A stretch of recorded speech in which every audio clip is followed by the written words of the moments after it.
How's it going, guys? Welcome back. It's been a while since I've done an informative video, actually. I think it's been like 2 weeks. Today, I want to talk to you about what are my things that I look for when buying a truck camper. And this could reflect on vans or RVs, anything like that. It's just certain things you want to choose and must-haves. Now, I'm not going to go so much into like condition wise of the unit if you're buying it used. I'm mostly going to be talking about things you want out of it, or things I want out of it. So let's get into it. So one of the first things I look at is the brand, and not the way you'd think of it. I visit their site, I see what it's all about, what they preach, and then the first thing I do is I go and I find a Facebook group. I find a group of people that are owners of it and people that have actually bought it. I join that group and then I basically just search for, well, literally go up into the top and search the word problem. And you're going to find a lot. There's going to be a lot because you're looking for it. Now, what you want to look for is problems that seem to occur a lot. Something with these Northern Lights right here. If you go into their forum and search T-wall, you'll notice that there is an issue with the T-wall, which is actually just underneath where the, it's basically it's the T in the bed there, right behind the back window of the truck. That spot there, you'll notice sometimes you'll get bulges in it. For the most part, a lot of people say that's water damage or something, or I think it's actually just, there's not enough structure there. This one, it does have it. It has a couple bulges there, but it's basically from it buckling a little bit. Am I worried about it? From my experience and from reading these forums, is a lot of people have said it did it 9 years ago and it hasn't changed since. So it hasn't gotten worse, it hasn't gotten better. So you can get Northern Light to fix it, and basically all they do is, I believe they heat it up and then just push it back in and just try to get the glue to settle again on what would be like the styrofoam or whatever, or your foam insulation or whatever in there, or whatever wood is actually in that T-wall. They're just trying to get it to mold back into it. Am I concerned about it? Seeing that I did 1,000 kilometers on the forestry trunk road this year, going over washboard and everything, nah, I ain't worried about it. If I had paid $79,000 for this and bought it new, would I be worried about it? Yeah, I'd be probably fuming. But seeing that I paid $12,000 for this and it's 25 years old and it looks like that bulge has been in there for at least the last 10 years, I ain't worried about it. I'm actually part of Bigfoot, Northern Light, Arctic Fox. Recently I joined Cirrus too, because I just wanted to see what theirs are all about, and Adventurer. And I can definitely say that after being with all those groups, certain ones have a lot more problems and certain ones are definitely a lot more robust. But that's still my opinion by looking at those sites, right? So by all means, go out, do your research on those. I'm not going to say here and start bashing brands, because that's just like a Chevy, Ford, Dodge thing, and I just don't part with that. They all have their issues. Don't you? Now, I think another thing to mention is, how do you want to use it? Are you someone that you're only going to use it in the summer on weekends? In that case, you probably don't need something super high end. You probably just need something you're comfortable in. You probably don't need the biggest, baddest truck camper. I mean, at the end of the day, it's all up to you and what you actually want. But me personally, if I was only using this on weekends and stuff, I don't even think I'd have a bathroom in this. I would probably have an outdoor shower and basically just a shell or whatever. A great example is like those Scout truck campers, or even Northern Lights' new 610, or their old 610, if you can find one. But that's a big question to ask yourself. If you have intentions on doing month-long trips or going out for 2 weeks even, Something bigger with a lot more space might be a lot nicer. If you have a bigger family and you actually want to shove 4 people into one of these, then yeah, you're going to want a bigger one. Unless you're one of those people that tell the kids to go outside and sleep in a tent. Good job. Good job. But I really do think situations for people do change, and future-proofing your rig isn't a bad idea either. Definitely get the biggest truck you can. That's never a bad idea. There's not really that much of a difference in ride quality from a 1 ton to a 3/4 ton, at least in today's trucks.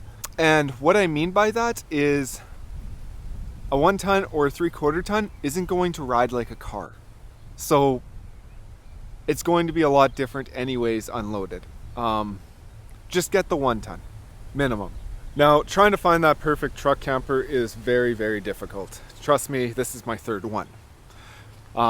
This is pretty close, pretty close to perfect.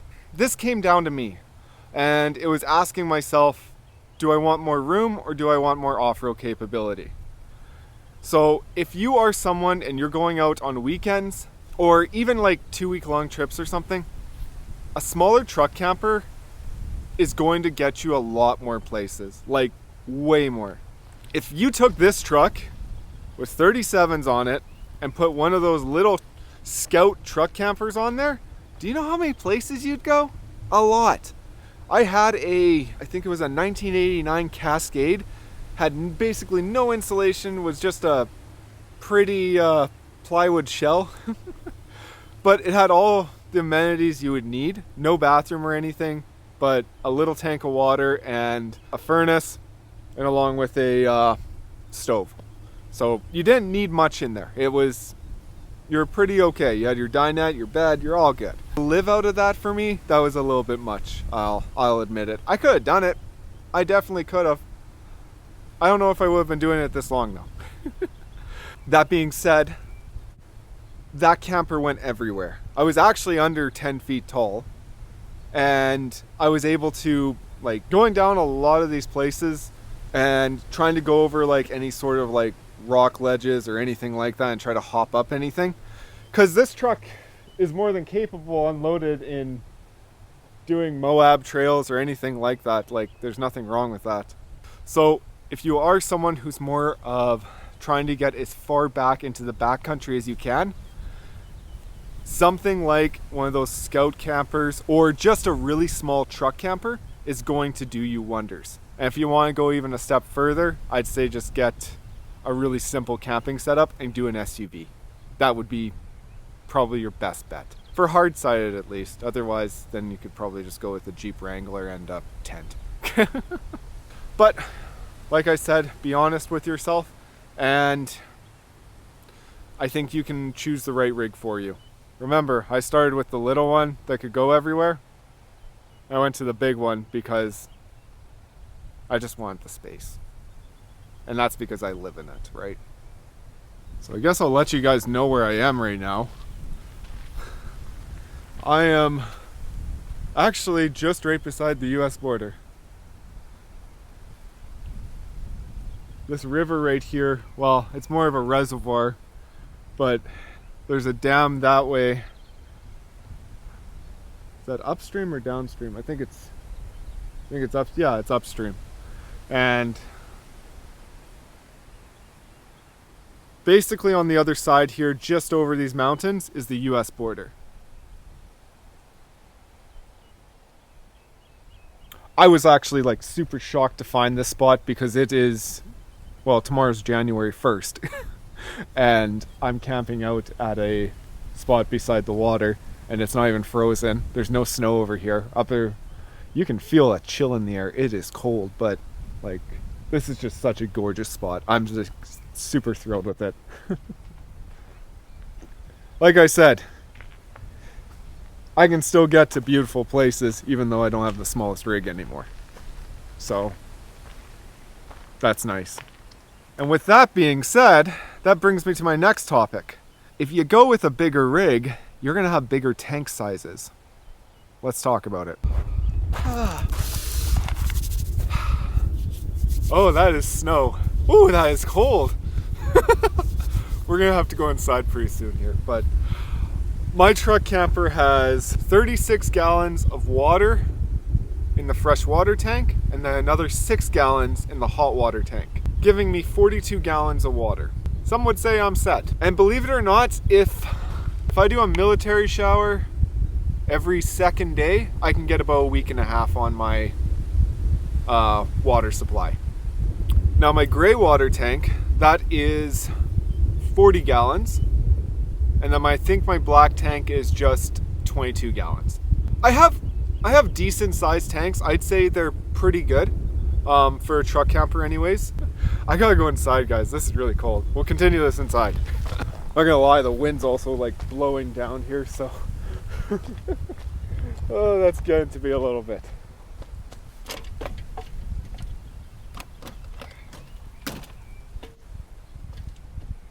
Oh. Yeah, guys, it is not the nicest outside. That wind just picked up and you can really feel it.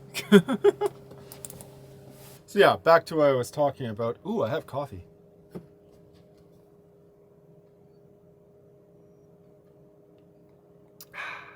Tank sizes. That's an important thing to me. When I first started looking at truck campers, it wasn't. Now that I have a shower and a bathroom and everything like that, it is now. I also don't like dumping my gray water just anywhere. I just use the dump station all the time, so that's my preference. But another thing you could do is with a smaller truck camper is just the, what are they?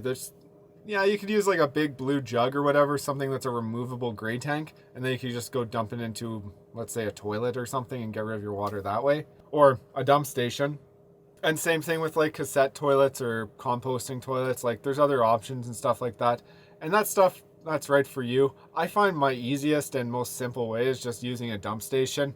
I really don't want to overcomplicate the toilet. So in North America, at least, there's dump stations everywhere. They're not hard to find. I really have not had an issue finding them, except for in Calgary. Calgary, step up your game. Now, even in winter, it is a bit more of a struggle to find them, in Canada at least, but still, I'm still able to find them. It's possible. Now back to who has the biggest tanks in the game, which would be probably Arctic Fox, where theirs in their 990, I believe, is a 59 gallon water tank. That is massive. You're going to be showering for days. They're also probably the heaviest truck camper you could buy. But, well, no, Host is probably heavier. I wonder how big their tanks are. You have to check that too, because I noticed like on some of the bigger truck campers, there'll be like these massive things, but to save weight, they'll put smaller tanks in. So you'll have this massive truck camper, but these little teeny tiny tanks. Like, and to me, that just, I don't know, it defeats the purpose, and that's something that's very hard to upgrade after. So yeah, not saying it's impossible, but yeah. Same with like the Bigfoot 3000 series. That's only a 32 gallon water tank in it. I seen that and I was like, oh, I'd rather have the 2500 series. So my rule of thumb is get the biggest tanks you can. I find running out of water kind of sucks. There's ways you could filter water like where I am right now and just pump it in. Yeah, I don't know how much I trust that, and I don't know if I want to contaminate my water system. I guess you could do that getting water from anywhere, but yeah, I don't drink the water inside the tanks. I actually just use it for showering and dishes. The water I drink, I actually carry another jug with me. So if you include that, I have probably about 45 gallons of water on.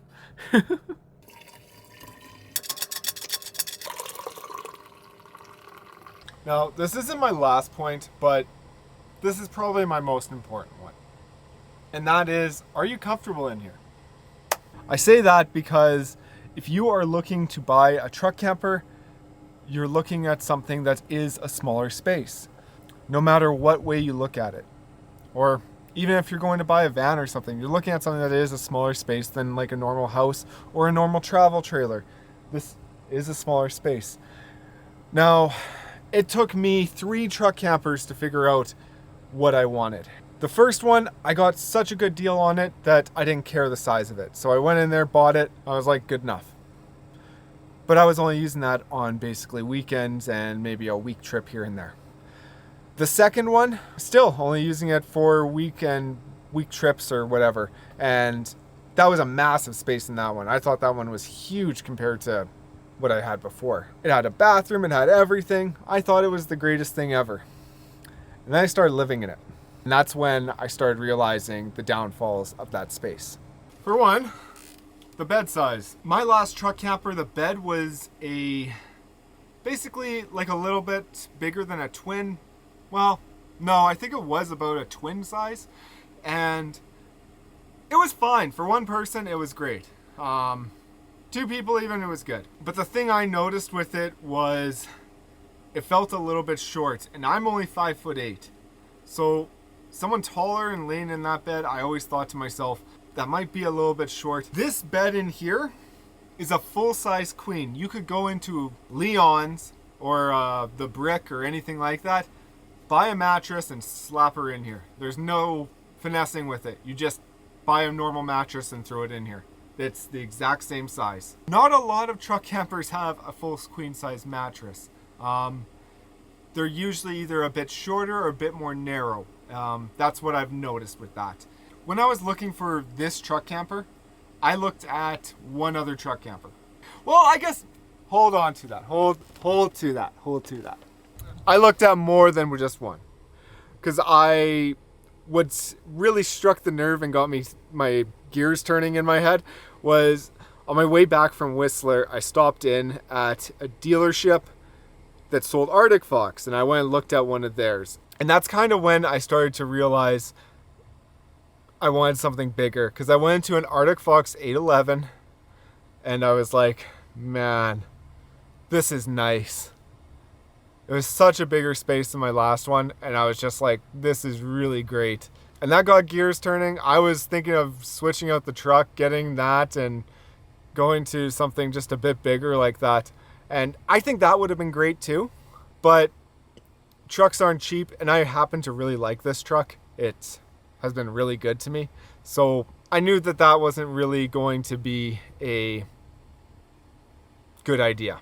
So I started looking at bigger campers. First thing I started looking at was a newer Northern Light 9.6, because I thought that would be good enough. But every time I went in there, I kind of just got the feeling, I was like, this doesn't feel much bigger than mine. The tank sizes were about the same. Like, there wasn't much to it.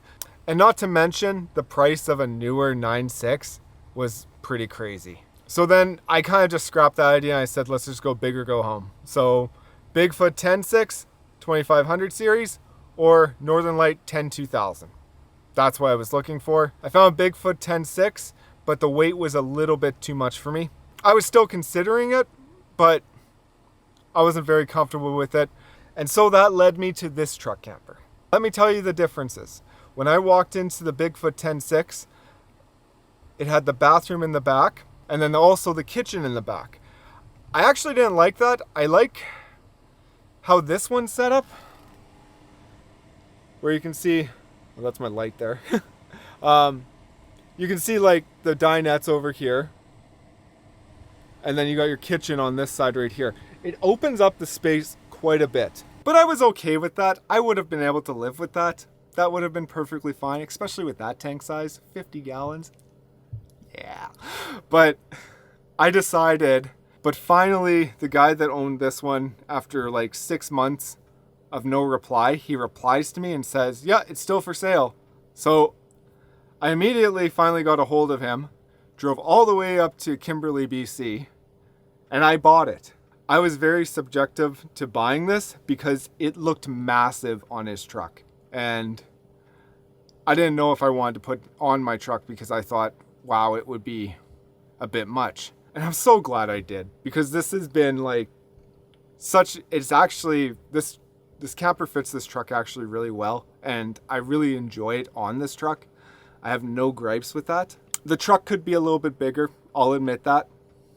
But quite honestly, the space inside here and the layout it has more than grown on me. It has turned out to be like, I'll go into newer truck campers and I'll be like, this is just wrong. I love this layout so much. And one of the biggest things too is when I was looking at it, it took me about 3 hours to finally buy it off of him because I was going through it so deeply, and then also just spending time inside. I sat on the bed there and just like looked out at my kingdom in here. And that's when I realized, I was like, I gotta do this, because if I'm gonna live in this thing, this is the one. And that brings me to my last point with this. What's the price? What do you want to pay? Me personally, when I was looking, I was really hoping for something about 15,000, and all the Bigfoots that I looked at, the Bigfoot 10.6s, they were all around about 20.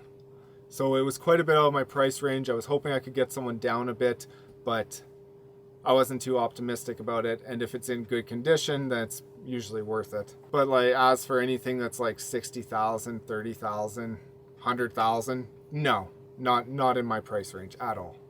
So when I found this one and he wanted 15 for it, and when I got to see it, and all that I was dealing with was that it was really dirty inside, and I was more so worried about what was hidden on it for issues.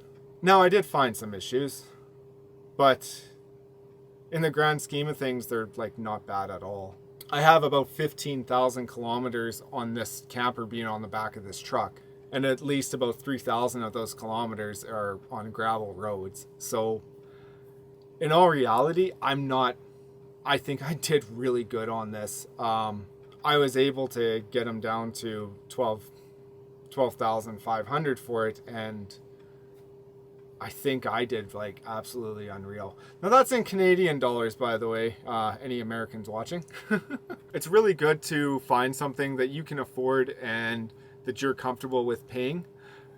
Whether that be you're comfortable paying $70,000 for that brand new rig or that brand new camper, that's fine too, whatever you need, right? But me personally, I just want something like this, and I kind of like the older stuff. I like the old wood. Some people have tried to tell me to paint this. You won't ever catch me painting this. This is like, this whole thing inside here is pristine. It's staying like this. Countertops might get changed, but that's another video. With that being said, if you enjoyed this video, be sure to like and subscribe. And I can't wait to take you with me on the next one. Later.